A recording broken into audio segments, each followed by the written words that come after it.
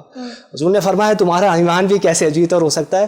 ارے جن کی نگاہوں کے سامنے حضور کے مبارک انگلی کے اشارے سے چاند دو ٹکڑے ہو جاتا ہو, اور اللہ کے رسول موجود ہو, صحابہ دیکھتے ہو کہ درخت آ کے حضور کو سجدے کر رہے ہوں, جانور آ کے حضور کو سجدے کر رہے ہوں, اور کنکریاں حضور پہ کلمہ پڑھ رہی ہوں, سبحان اللہ. ان کا ایمان عجیب تر کیسے ہو سکتا ہے؟